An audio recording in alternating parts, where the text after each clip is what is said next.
पुनर्जन्म का वो केस जिसने सिर्फ इंडिया नहीं पूरी दुनिया को हिलाया।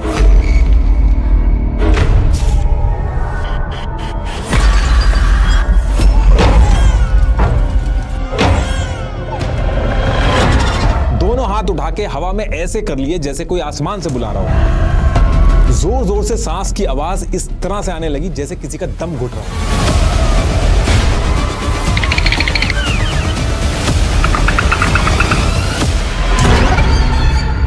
ये केस इतना ज्यादा बड़ा बन गया कि दुनिया के साइंटिस्टों को उठ के सीधे यूपी के इटावा पहुंचना पड़ा।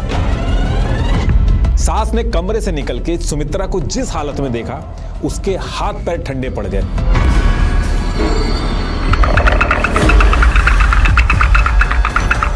सांस और नब्ज चेक करने के बाद भी वो जिंदा कैसे हो सकती है?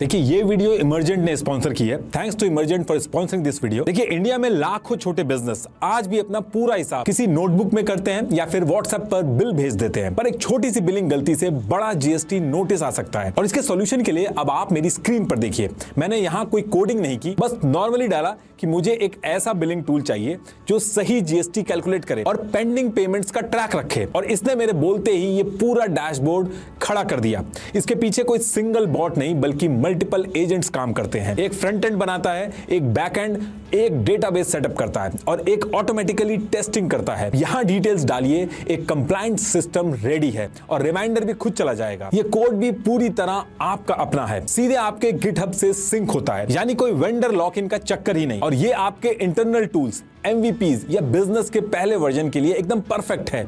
अगर आपको हजारों यूजर्स के लिए एक बड़ा एंटरप्राइज प्लेटफॉर्म चाहिए तो आपको प्रोफेशनल डेवलपर की जरूरत नहीं पड़ेगी।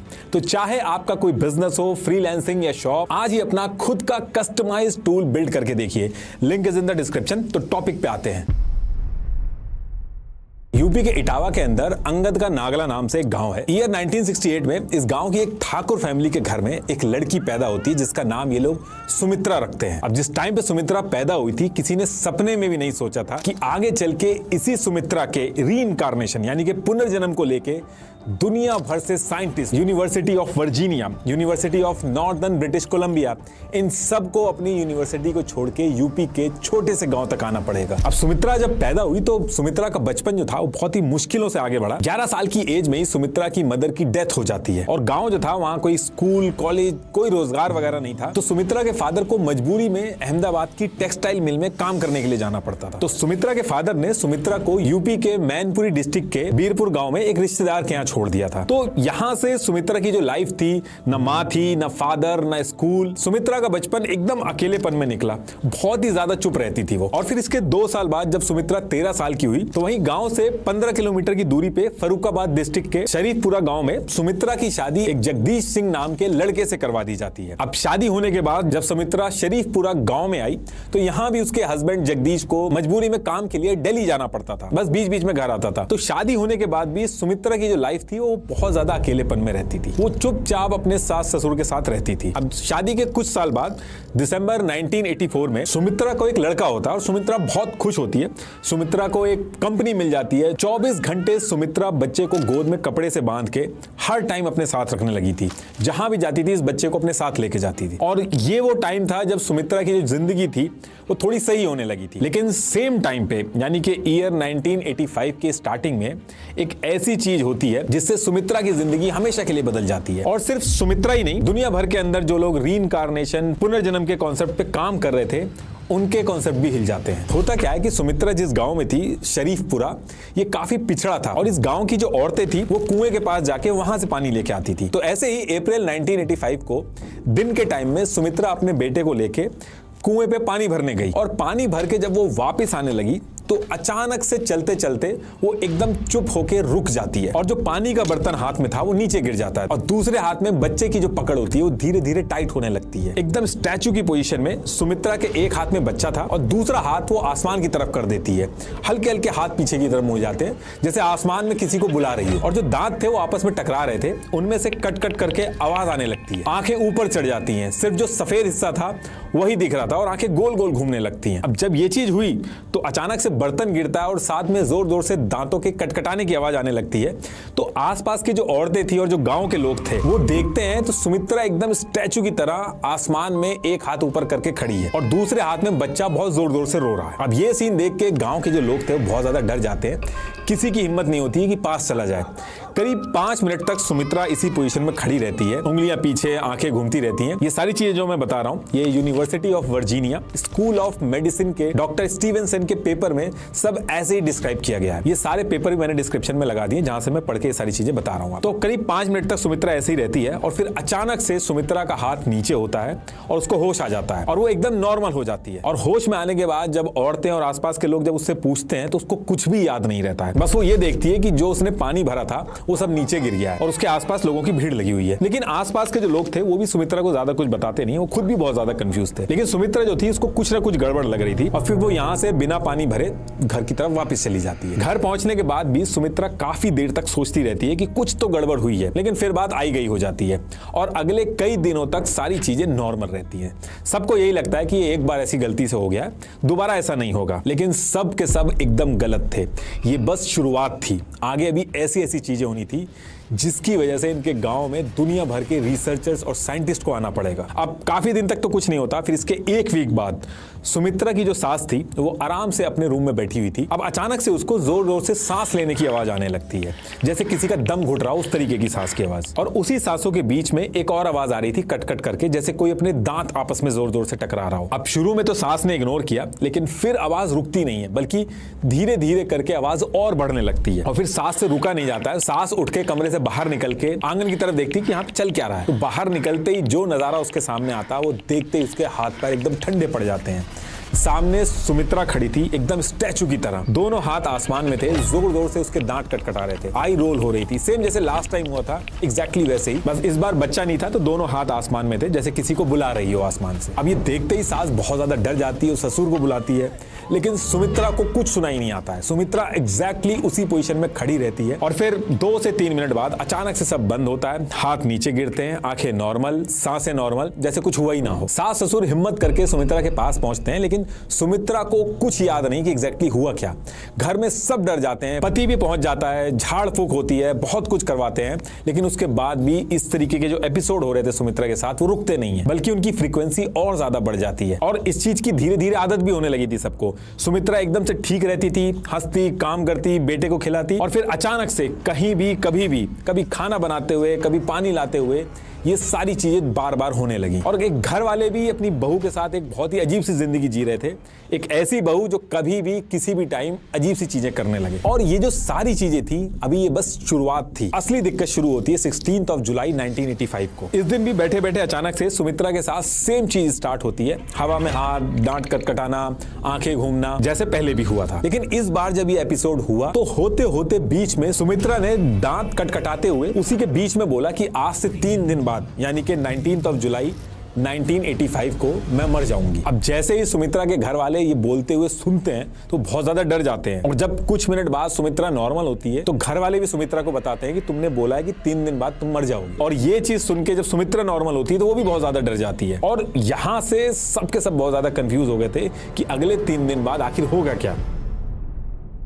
अब इसके बाद अगले 2 दिन जो थे वो तो एकदम नॉर्मल रहते हैं, कुछ भी नहीं होता है। और फिर इसके बाद डेट आती है 19 जुलाई, और यही डेट सुमित्रा ने प्रिडिक्ट की थी कि इस दिन वो मर जाएगी। अब इस दिन होते ही सुमित्रा खुद बहुत डरी थी, उसने डिसाइड कर लिया था कि आज वो ऐसा कोई भी काम नहीं करेगी जिससे उसकी जान को खतरा हो, जैसे सीढ़ी चढ़ना, पानी लेना, आग से दूर रहना। जो ससुराल वाले थे वो भी आसपास रहते हैं, एक्स्ट्रा ध्यान देते हैं कि जो बोला गया कहीं वो सच ना हो जाए। अब धीरे धीरे करके पूरा दिन निकल जाता है और अब घर वाले भी थोड़ा रिलैक्स हो जाते हैं कि चलो अब आधे से ज्यादा दिन तो निकल गया है, शायद जो बोला वो सच नहीं होगा। अब इसके थोड़ी देर बाद सुमित्रा की एक फ्रेंड थी, वो उसके घर के बाहर से निकल रही थी, तो सुमित्रा की नजर उस पर पड़ी तो वो भी बाहर जाके उससे नॉर्मली बात करने लगी। अब सुमित्रा और उसकी दोस्त जब नॉर्मली बात कर रहे थे आपस में, तो बात करते करते अचानक से सुमित्रा चुप हो जाती है और एकदम से कोई भी जवाब देना बंद कर देती है। और ये देखते ही उसकी जो दोस्त थी वो बहुत ज्यादा परेशान हो जाती है। अब इसके बाद धीरे धीरे करके सुमित्रा का जो चेहरा था वो एकदम से सफेद पड़ने लगता है, जैसे पूरी बॉडी से किसी ने खून निकाल दिया। अब ये देखते ही उसकी जो दोस्त थी वो बहुत जोर से चीखने लगती है। घर वाले जो थे वो भी बाहर आ जाते हैं, तो घर के आसपास भी भीड़ इकट्ठी हो जाती है। कोई सुमित्रा की नाक के पास हाथ रख रहा था तो सांस नहीं चल रही थी,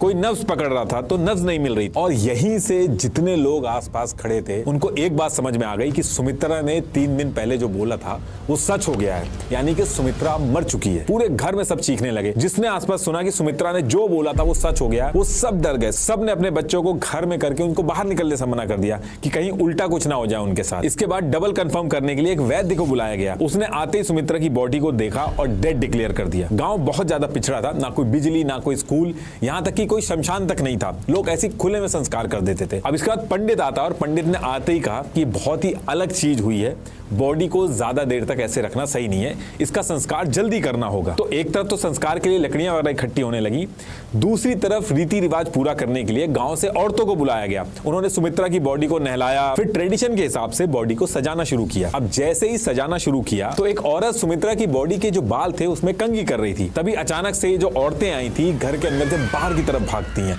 जोर से चीखते चीखते। अब लोगों को समझ नहीं आता, कुछ लोग हिम्मत करके अंदर गए तो देखा कि सुमित्रा की जो बॉडी थी उसमें हल्की हल्की हलचल स्टार्ट हो गई थी, आंखें जो थी वो हिलने लगी थी। और फिर इसके बाद एक गहरी सांस लेके सुमित्रा जो मर गई थी वो उठ के बैठ जाती है।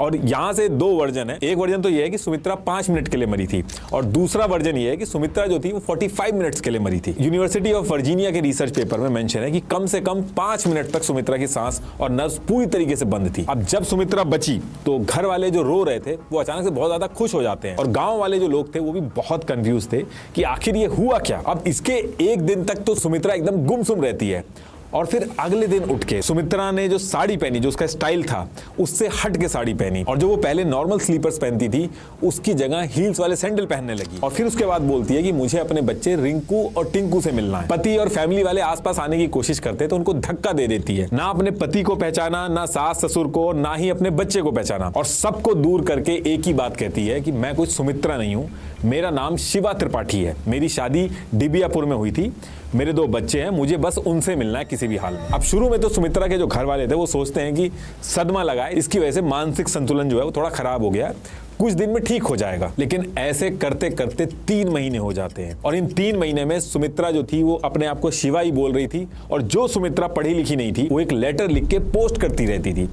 घर जो था उसमें कोई ज्यादा पढ़ा लिखा नहीं था तो किसी ने ध्यान नहीं दिया। अब ये जो सारी चीजें चल रही थी, सुमित्रा अपने आप को शिवा कह रही है और वो मान नहीं रही है कि वो उसका बच्चा है, ये जो कहानी थी आसपास के जो गांव थे वहां भी पहुंचने लगी। और फिर इसके कुछ दिन बाद 20 अक्टूबर 1985 को एक आदमी सुमित्रा के गांव शरीफपुरा में आता है और गांव में पहुंच के गांव के जो लोग थे उनसे सुमित्रा का जो केस हुआ था उसके बारे में डिस्कस करता है और पूछता है कि सुमित्रा का घर कहां है। अब ये आदमी सुमित्रा के घर पहुंचता है। सुमित्रा अंदर थी और बाहर सुमित्रा का जो पति था वो मिलता है। घर पे पहुंचते ही वो आदमी कहता है कि मेरा नाम राम सिया त्रिपाठी है, मैं डिबियापुर से आया हूं और मैं एक कॉलेज में लेक्चरर हूं और कई दिनों से मुझे आपके यहाँ से लेटर आ रहे हैं और यहाँ की मैंने स्टोरीज भी सुनी है, इसी वजह से मैं आपसे मिलने आया हूं। अब जब ये दोनों बात कर रहे थे तो अंदर से सुमित्रा आवाज सुन के बाहर निकलती है और राम सिया त्रिपाठी को देखते ही उसकी तरफ दौड़ के पापा पापा कह के उसके गले लग जाती है, रोने लगती है कि मैं ही आपको लेटर भेज रही। अब राम सिया त्रिपाठी जो था वो ये सारी चीजें देख के वो भी कंफ्यूज हो जाता है कि ये लड़की को तो मैं पहचानता नहीं हूं, ये है कौन। और सुमित्रा कहती है कि मैं आपकी बेटी शिवा हूं। अब राम सिया त्रिपाठी यहां से कहता है कि अगर तुम मेरी बेटी शिवा हो तो मेरी कुछ चीजों का जवाब दे दो जो मेरी बेटी शिवा को ही पता है। उसने सुमित्रा से कई सारी चीजें पूछी, जैसे शिवा के घर के क्या क्या नाम है। सुमित्रा कहती है अरुणा और शिवशंकर, दोनों सही निकलते हैं। एक पीली साड़ी के बारे में पूछता है वो, उसके बारे में भी उसको पता था। और एक घड़ी और उसका बॉक्स था उसको भी वो सही से डिस्क्राइब करती है। शिवा के मामा कहां पैदा हुए थे शुरू में कंफ्यूज होती है लेकिन उसके बाद वो भी बता देती है। 2 कॉलेजेस जहां से शिवा ने पढ़ाई की थी, अनपढ़ होने के बाद भी सुमित्रा ने दोनों कॉलेज की डिटेल्स बता दी। ऊपर से पढ़ी लिखी ना होने के बाद भी वो लेटर भी लिख रही थी। इसके बाद राम सिया त्रिपाठी ने एक एल्बम निकाली, उसमें सबसे पहले उसने एक 18 साल पुरानी फोटो दिखाई। वो फोटो इतनी पुरानी थी कि उस टाइम तक सुमित्रा पैदा तक नहीं हुई थी।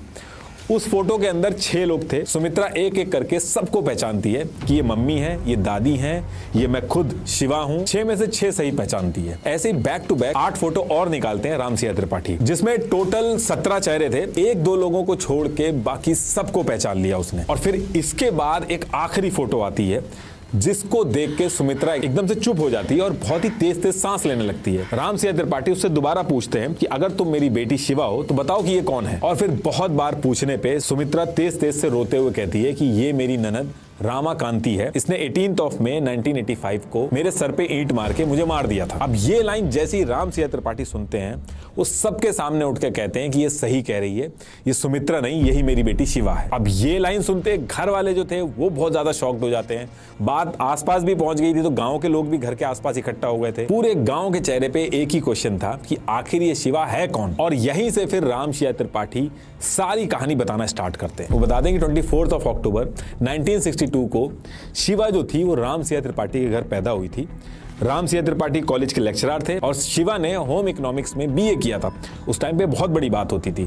और शिवा जब 18 साल की थी तो उसकी शादी जो थी वो फरुखाबाद के डिबियापुर में एक छेदीलाल नाम के आदमी से कर दी गई थी। और फिर इसके बाद शिवा के 2 बच्चे हुए थे, रिंकू और टिंकू। लेकिन शादी होने के बाद से ही शिवा और उसके ससुराल वालों के बीच में बहुत ज्यादा झगड़े स्टार्ट हो गए थे। एक तो शिवा पूरे घर में अकेली पढ़ी लिखी थी, उसकी वजह से घर वाले थोड़ा डाउन फील करते थे। और शिवा के फादर जो थे उन्होंने दहेज कम दिया था, उसकी वजह से शिवा से वो सारे घर वाले लड़ते थे। तो ऐसे ही एक बार घर के अंदर लड़ाई चल रही थी।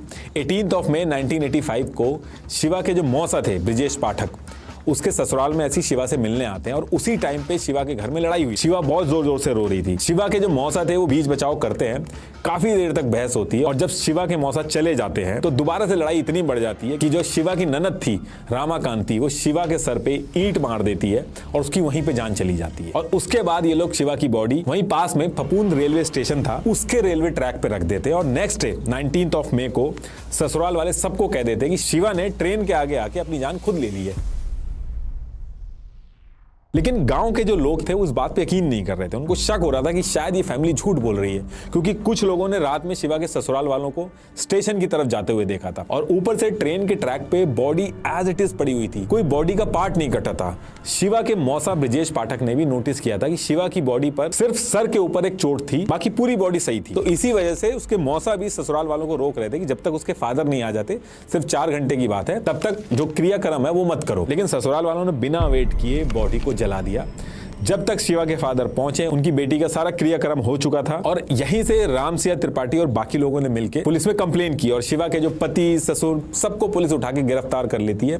बहुत दिन तक जांच चलती है, सबूत नहीं मिलते हैं तो पुलिस को छोड़ना पड़ता है। और शिवा के मरने के ठीक 2 महीने बाद 19 जुलाई को सुमित्रा की एक दूसरे गांव में डेथ हो जाती है 5 मिनट के लिए। और उठने के बाद वो अपने आप को शिवा बताने लगती है। सुमित्रा पढ़ी लिखी नहीं थी, उसके बाद भी वो लेटर लिख रही थी। और यहीं से इस केस की जो न्यूज थी वो हर तरफ फैल गई। An Indian journalist begins investigating Sumitra's strange claims of reincarnation, documenting her memories, statements, and details of her alleged past life, while following the investigative method. 26 अक्टूबर 1985 को द इंडियन एक्सप्रेस ने इस केस पर एक रिपोर्ट भी publish की। और यहीं से इस केस के बारे में university of Virginia psychiatry department के चेयरमैन स्टीवेंसन को पता चल जाता है। इन्होंने यूनिवर्सिटी के अंदर ही डिवीजन ऑफ परसेप्चुअल स्टडी बना रखा था।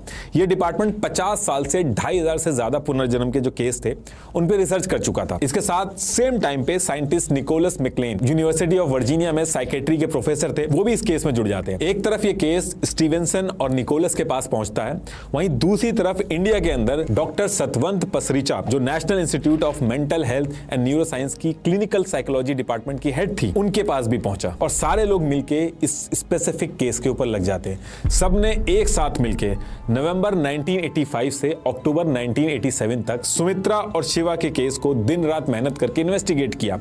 इन लोगों ने इटावा, मैनपुरी, फरुखाबाद, हरदोई, इन सब जगह जाके लोगों को ढूंढा। अखबारों की जो पुरानी रिपोर्ट्स थी जब ये केस हुआ वो निकाली, जो फोटो सुमित्रा ने पहचानी थी उसे भी खुद जा जाके टेस्ट किया। दोनों के घरों से टोटल 53 लोगों से इंटरव्यू लेके डिटेल्स मैच करी। सुमित्रा ने शिवा बनने के बाद जो लेटर लिखे थे उन्हें भी स्टडी किया गया। और फिर पूरी इन्वेस्टिगेशन खत्म करके 1989 में इन्होंने अपनी पूरी report journal of scientific exploration में पब्लिश की। और इसमें यह कहा कि इस केस को पोजेशन या पुनर्जन्म कहना ही सबसे ठीक होगा।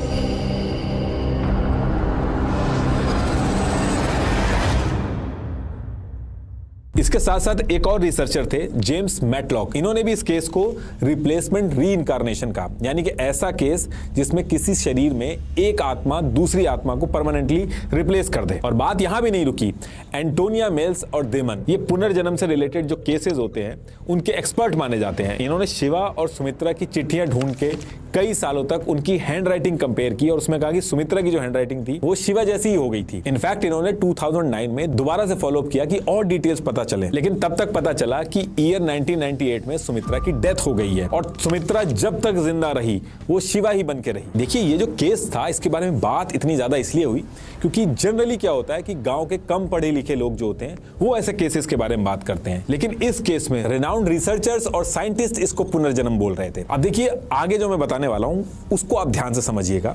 साइकोलॉजी में एक कॉन्सेप्ट है प्राइमेसी इफेक्ट, मतलब कि जो फैक्ट्स पहले आ जाते हैं वही सच लगने लगते हैं और यही इस कहानी की सबसे बड़ी ताकत है। यह कहानी इसलिए फेमस हुई क्योंकि इस कहानी के फैक्ट्स साइंटिस्ट और रिसर्चर्स के फैक्ट थे जो चुपचाप आपको पुनर्जन्म के कॉन्सेप्ट की तरफ ले जाते हैं। लेकिन अगर आप थोड़ी देर रुक के इस पूरी स्टोरी को साइंस की नजर से एनालाइज करोगे तब आपको इसमें समझ में आएगा कि एक्चुअली हुआ क्या है। देखिए मेन स्ट्रीम साइंस जो है वो पुनर्जन्म को कभी एक्सेप्ट नहीं करती है क्योंकि साइंस का पहला रूल है जो चीज मेजर हो सकती है, टेस्ट हो सकती है, वही साइंस है। पुनर्जन्म के जितने भी केस आते हैं उसमें कहानी के अलावा ऐसा कुछ भी नहीं होता जिसे किसी चीज से मेजर किया जा सके। और आज की डेट तक पुनर्जन्म के जितने भी केस आए हैं वो मेन स्ट्रीम जो साइंस है उसके लेंस में दो वजह से फेल होते हैं। पहला है कंटामिनेशन, मतलब कि पुनर्जन्म का दावा करने वाले इंसान की कहानी में सिर्फ वही डिटेल्स होती हैं जो उसको पहले से पता होती हैं।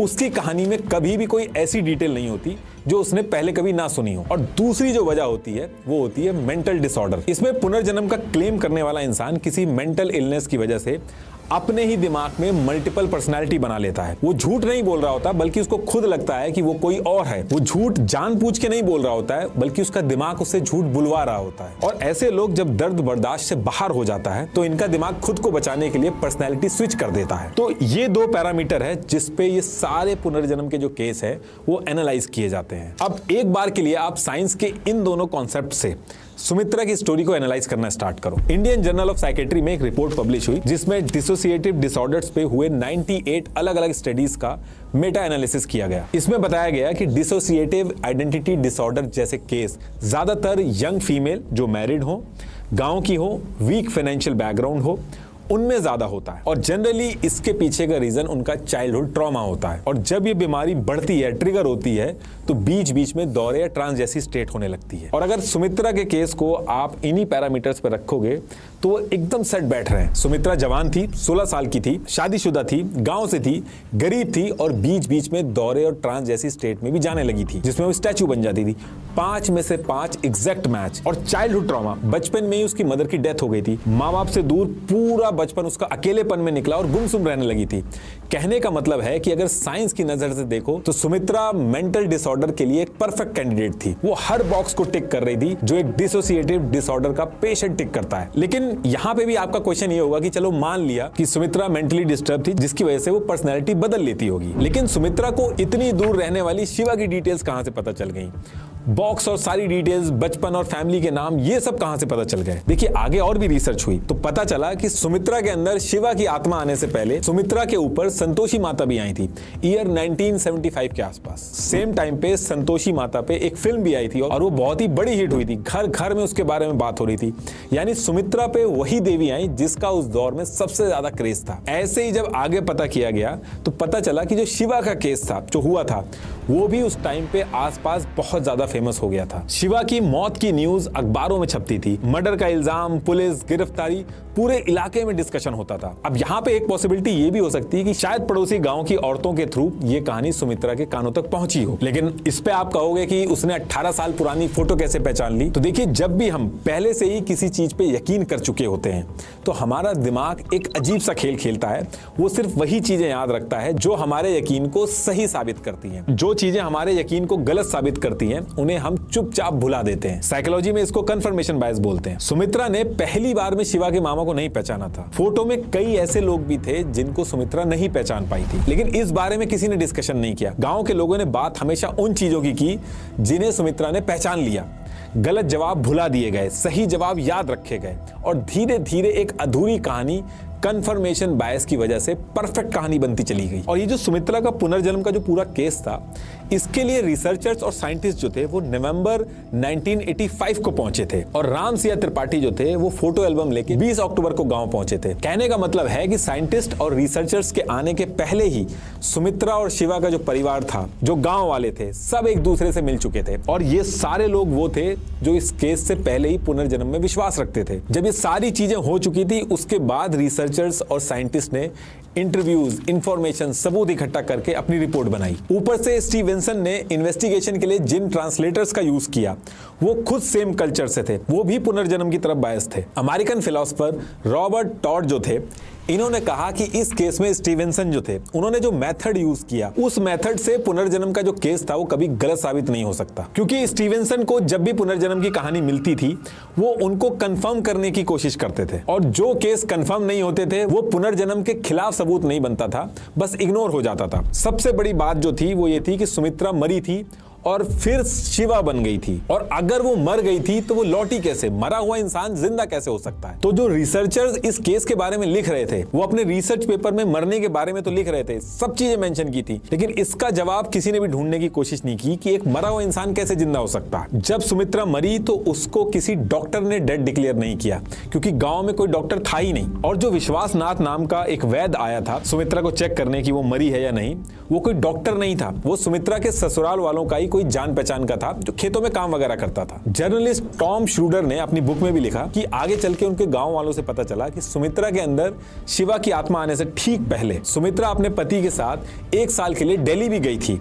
इसके साथ उसने अपने कजन के पास जाके रामायण भी पढ़ना सीखा और कुछ लेटर भी लिखने सीखे थे, तो शायद वहीं से उसने लेटर भी लिखना सीख लिया हो। देखिए, ये कहानी जब मेरे सामने आई तो 1 मिनट के लिए मेरे दिमाग में भी क्वेश्चन उठा कि ये रिसर्चर्स जो हैं ये पुनर्जन्म की कहानी को बैक कैसे कर रहे हैं। लेकिन फिर इन साइंटिस्ट की सारी रिसर्च वगैरह पढ़ के, सब चीजों को एनालाइज करके, कई लेयर में जब इस स्टोरी को देख के समझा तो एक ही चीज समझ में आई कि पुनर्जन्म असल में एक कॉम्प्लेक्स प्रॉब्लम से बना हुआ एक कॉन्सेप्ट है। चाइल्डहुड ट्रॉमा, आइसोलेशन, एस्केप ढूंढना, ये सब चीजें मिलकर कभी कभी इंसान पे इंपैक्ट डालती हैं और कई केसेस में एक नई पर्सनैलिटी लेने के लिए मजबूर भी कर देती हैं। लेकिन इंडिया के कई गांव में, इनफैक्ट शहर में भी कई एरियाज ऐसे हैं जहां हम ऐसी चीजों पे भरोसा कर लेते हैं जिनका कोई भी साइंटिफिक बेसिस नहीं है। इसलिए जरूरी है कि जब भी ऐसा कोई केस हमारे सामने आए तो हम चीजों की लेयर निकाले, जड़ तक जाएं, ना कि आंख बंद करके भरोसा कर लें। लास्ट में एक बार फिर से आपको बता दूं, चाहे आपका कोई बिजनेस हो, फ्रीलांसिंग या शॉप, इमरजेंट जरूर ट्राई करिए। Thank you.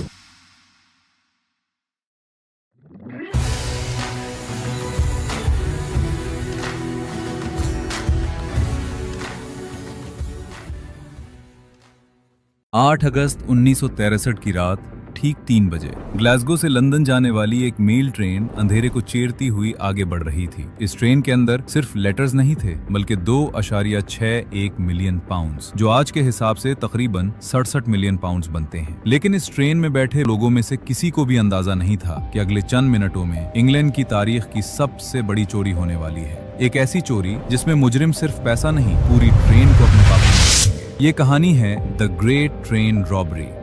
साल 1963। बर्तानिया उस वक्त दुनिया के सबसे बड़े फाइनेंशियल सेंटर्स में शुमार होता था। हर रात ग्लासगो से लंदन तक एक खास ट्रेन चलती थी, रॉयल मील ट्रेन। उसका काम था ग्लासगो के बैंकों से पुराना करेंसी नोट उठाकर लंदन ले जाना, जहां उन्हें तबाह किया जाता था। ये ट्रेन रास्ते में कहीं रुकती नहीं थी। जहां से पैसा उठाना होता वहां पटड़ी के साथ एक खास हक लगी होती, जिस पर बोरियां लटका दी जाती और ट्रेन में बैठा अमला एक जाली की मदद से रफ्तार में ही वो बोरियां अंदर खींच लेता। एक बेआवाज खामोश निजाम जो दहाइयों से बेखता चलता आ रहा था। लेकिन इस रात कुछ मुख्तलिफ था। इस रात ट्रेन में मामूल से कहीं ज्यादा रकम मौजूद थी, तकरीबन 2.6 मिलियन पाउंड्स। वजह, पिछला वीकेंड बैंक हॉलिडे था, जिसकी वजह से करेंसी जमा होती गई और ये खबर किसी तरह एक गैंग तक पहुंच चुकी थी। कहा जाता है कि ये राज एक सीनियर सिक्योरिटी अफसर के जरिए बाहर निकला। इस अफसर का नाम आज तक एक राज है। इस गैंग का सरगना था ब्रूस रेनलिड्स, एक ऐसा आदमी जो महीनों से इसी मौके के इंतजार में था। इसकी गैंग जराइम की दुनिया में मशहूर तो थी, लेकिन ट्रेन लूटने का तजुर्बा उसे हासिल नहीं था। तो रेनलिड्स ने एक और बदनाम गिरोह से हाथ मिलाया, जिसका नाम था द साउथ कोस्ट रीडर्स, जो ट्रेन डकैती में माहिर। 2 गैंग्स, एक मकसद। मंसूबा खतरनाक था, मगर बेहद बारीकी से बनाया गया। ट्रेन का शेड्यूल मालूम था। रात 6:50 पर ग्लासगो से रवानगी, सुबह 4 बजे लंदन पहुंचना। ट्रेन में बेहतर पोस्ट ऑफिस स्टाफ और इंजन के फौरन बाद एक खास डब्बा, जिसे HVP यानी हाई वैल्यू पैकेज कहा जाता था। आम दिनों में इस डब्बे में तकरीबन 3 लाख पाउंड्स होते। लेकिन इस रात वहां 2.6 मिलियन पाउंड्स मौजूद थे और गैंग को भी बिल्कुल इसी रात का इंतजार था। 8 अगस्त 1963 रात ठीक 3 बजे गैंग ने ट्रेन को रोकने के लिए सिग्नल सिस्टम से छेड़छाड़ शुरू कर दी। एक आदमी सिग्नल टावर पर चढ़ गया। उसने ग्रीन लाइट ढांपने के लिए दस्ताने इस्तेमाल किए और रेड लाइट जलाने के लिए एक बैटरी लगा दी। दूर से आती ट्रेन के ड्राइवर जैक मिल्स ने रेड सिग्नल देखा और ट्रेन रोक दी। साथ मौजूद एक और अमले का रुकन नीचे उतरा, लाइन साइड टेलीफोन की तरफ बढ़ा ताकि सिग्नल मैन से राब्ता कर सके। लेकिन जैसे ही उसने फोन उठाया, लाइन खामोश थी, तार पहले ही काटी जा चुकी थी। ये गैंग के मंसूबे का हिस्सा था और जब वो ट्रेन की जानिब वापस मुड़ा तभी झाड़ियों से डाकू निकले और इस आदमी को दबोच लिया गया। इसी लम्हे ट्रेन के दोनों तरफ से मुसल्ला अफराद इंजन में दाखिल हुए। ड्राइवर जैक मिल्स पर हमला किया गया और उसे बेहोश कर दिया गया। मंसूबा था कि अगले 2 डब्बे ट्रेन से अलग करके अपने मुकर्ररा पॉइंट तक ले जाएंगे। इसके लिए गैंग अपने साथ एक मुतबादिल ड्राइवर भी लाया था, लेकिन जब उसने इंजन देखा तो उसने साफ इनकार कर दिया। ये नया इंजन उसके बस की बात नहीं थी। मजबूरन बेहोश जैक मिल्स को होश में लाया गया और बंदूक की नोक पर उसे हुक्म दिया गया कि वो खुद ट्रेन को आगे मुकर्ररा पॉइंट तक ले जाए। जख्मी, खौफजदा जैक मिल्स ने ट्रेन चलाई और मुकर्ररा मकाम पर पहुंचा दिया। वहां पहले से ट्रक तैयार खड़े थे। सिर्फ 15 मिनट में गैंग ने 128 बोरियों में से 120 उतार ली। बाकी 8 बोरियां वक्त की कमी के बायस वहीं छोड़ दी गईं। 15 मिनट और एक मुल्क की तारीख बदल चुकी थी। गैंग अपने ठिकाने पर वापस पहुंच गया, जो दुनिया की अब तक की सबसे बड़ी ट्रेन डकैती मुकम्मल कर चुके थे। रकम बराबर तकसीम की गई। हर बंदे के हिस्से में तकरीबन 1,50,000 पाउंड आए। खुशी का वो आलम था कि उन्होंने जश्न मनाने के लिए एक बोर्ड गेम खेला, मोनोपोली, और वो भी इत्तेफाक से इसी चराई हुई असली करेंसी से। एक ऐसा फैसला जो बाद में उनकी सबसे बड़ी गलती साबित होने वाला था। अभी जश्न जारी था कि खबर आई, पुलिस उनकी तलाश में निकल चुकी है। अफरा तफरी में गैंग ने फॉर्म हाउस साफ करना शुरू किया, अपने फिंगरप्रिंट्स मिटाने की कोशिश की। एक साथी मार्क को जिम्मेदारी दी गई कि वो सबके जाने के बाद फॉर्म को मुकम्मल तौर पर जला दे। इस काम के 10,000 पाउंड्स उसे अलग से दिए गए, लेकिन मार्क ने फॉर्म जलाए बगैर ही वहां से रास्ता ले लिया। बरतानिया की हुकूमत ने 9 अगस्त 1963 को ऐलान किया कि कोई भी जो गैंग के बारे में मालूमात देगा उसे 10,000 पाउंड्स का इनाम दिया जाएगा। एक भूले शख्स ने पुलिस को उस फॉर्म का पता बता दी। जब पुलिस ने छापा मारा तो वहां से सबूतों का ढेर मिला, खाली बोरियां, डाक के लिफाफे और एक मोनोपोली बोर्ड। गैंग ने अपने फिंगरप्रिंट्स मिटा दिए थे, लेकिन वो उस बोर्ड गेम को भूल गए थे जिसे उन्होंने इसी रात जश्न के दौरान बगैर दिस्तानों के खेला था। एक लम्हे की लापरवाही और पूरी डकैती का राज फाश हो गया। चूंकि ये मुजरिम पहले भी पुलिस रिकॉर्ड में मौजूद थे, फिंगरप्रिंट्स फौरन मैच हो गए। 16 में से 14 अफराद गिरफ्तार हो। सिर्फ 2 लोग कभी नहीं पकड़े गए, वो मुतबादिल ड्राइवर और वो सिक्योरिटी अफसर जिसने सबसे पहले ये राज अफशा किया था। उनके नाम आज तक नामालूम हैं। अदालत ने उसे सदी की सबसे बड़ी डकैती करार दिया। मुजरिमों को 30 साल तक की सजाएं सुनाई गईं, मगर आज 60 साल बाद भी 2 सवाल जवाब तलब हैं। वो सिक्योरिटी अफसर कौन था और वो ड्राइवर जिसने आखिरी वक्त में इनकार कर दिया।